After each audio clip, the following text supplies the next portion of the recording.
Hey, this is Scott, and today we're taking a look at the IQ of the Laowa 60mm f2.8 2:1 macro lens.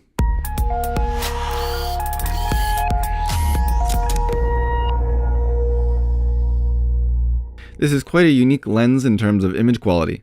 It's the first 2:1 macro lens I've used, having used the Tamron, Nikon, and Canon versions in the past. The image quality in those was always pretty great, and for macro use the Laowa is as well, but it does have some other quirks which we'll take a look at here.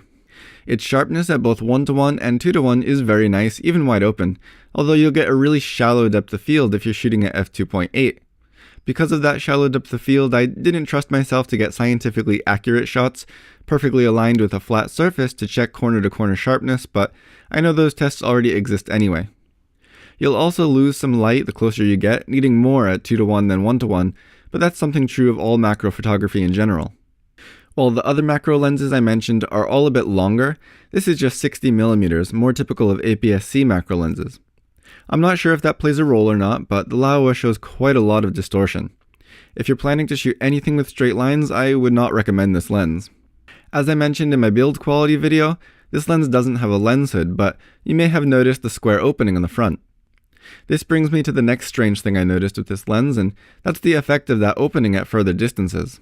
From f2.8 to f4, you'll see a slight brightening of the vignette, but then it quickly gets darker with that opening creeping into the corners and sides of your frame. From about f8 onward, the corners will be pretty much pure black. This happens anytime further than just a few meters away, so if you hope to use this for anything besides macro, get used to that look or plan to crop. Another effect of this hoodless design is the flare. Most lens hoods will be lined with felt, the rib texture, or at least a matte plastic, but the inside of this lens is all metal, and that may be partly responsible. Shooting towards the sun will be a no-no with this lens unless you want that effect. The bokeh you'll get is fairly pleasing for the most part, depending on your distance from the subject and your distance to the background, of course. At 60mm though, you won't get a buttery smooth bokeh when you're at slight distances. When shooting 1:1 or 2:1 though, the background will just melt away. The bokeh balls also stay impressively round and clean of any dark circles or onion rings from what I've seen. Another thing that holds true of all Laowa lenses I've tested so far is the impressive chromatic aberration performance. I've searched as many challenging situations as I can, but I haven't found anything noticeable yet.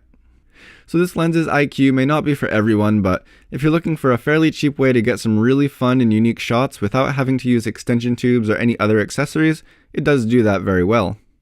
I'll be posting an overall wrap-up with my final thoughts on this lens soon, and don't forget to check out my video on the build quality if you haven't seen it yet.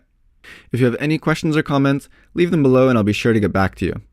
If you liked this video or found it helpful, give me a thumbs up, subscribe to see more in the future, and as always, thank you for watching.